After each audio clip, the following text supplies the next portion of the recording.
Today, we're diving into the aftermath of Starship Super Heavy's first launch and how SpaceX is upgrading its launch pad for future missions. So buckle up and let's blast off into the world of rockets and innovation. Now, as you may recall, the first launch of the Starship Super Heavy was a mixed bag. On one hand, Elon Musk's ambitious rocket exceeded expectations by soaring into the sky without turning into a fireball.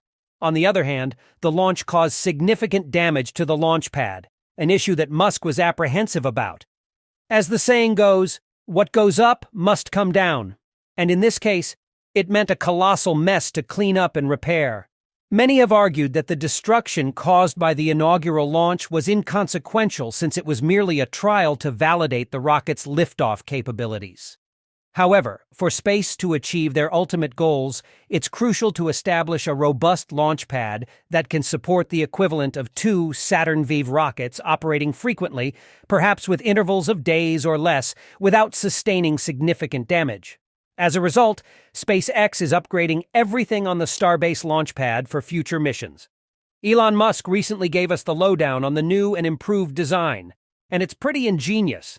The plan is to install a water-cooled steel plate beneath the orbital launch mount, creating what Musk refers to as a massive, super-strong steel showerhead pointing up. Sounds like a sci-fi movie prop, doesn't it?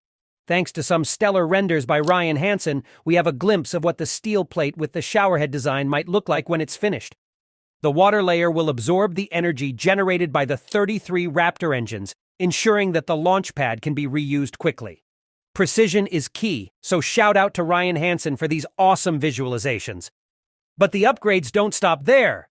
The Orbital Launch Mount, OLM, is also undergoing intense maintenance. We've seen new doorways being cut out, new stairs, scaffolding, and even foundation work. According to SpaceX, the OLM will only be repaired, not replaced.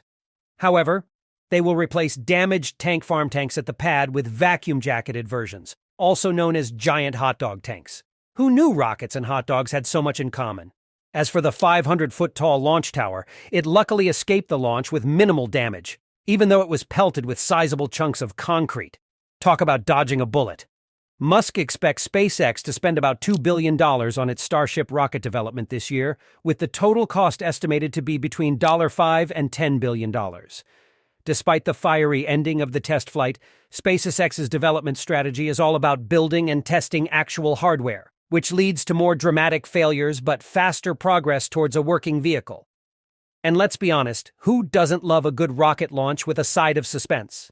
However, building a new rocket, especially one as complex and powerful as Starship, is never a linear process. Delays can be costly, and concerns about the environmental impact of launches from SpaceX's facility near BOCA, CHICA, Texas, have led to a lawsuit against the FAA for approving the launch. While SpaceX might face a challenging fundraising environment, their dominant position in the space sector and near monopoly on U.S. human spaceflight make it difficult to bet against Musk pulling in the necessary capital. As Chris Quilty, a space market analyst, points out, if money managers believe it would be worth $1 trillion, then $137 billion makes sense. Now, there may be some misconceptions floating around about the necessity of these upgrades, especially given that SpaceX has been known for its rapid development and testing cycles. However, it's important to remember that as rockets become more powerful and ambitious, the infrastructure supporting them must also evolve. In this case, the water-cooled steel plate and other upgrades are necessary steps to ensure the Starship's long-term success and viability. What are your thoughts on the upgrades to the Starship launch pad? Do you think it's necessary for SpaceX to invest heavily in these improvements? Or is it just another flashy display of technological prowess? And hey, who knows? Maybe one day, we'll all be attending Rocket Pad Upgrade Con, where we can discuss the latest in launch pad technology while munching on vacuum-jacketed hot dogs. That's it for today's episode of Fintricity. If you enjoyed this video, please give it a thumbs up, share it, and don't forget to subscribe to our channel for more space and technology goodness.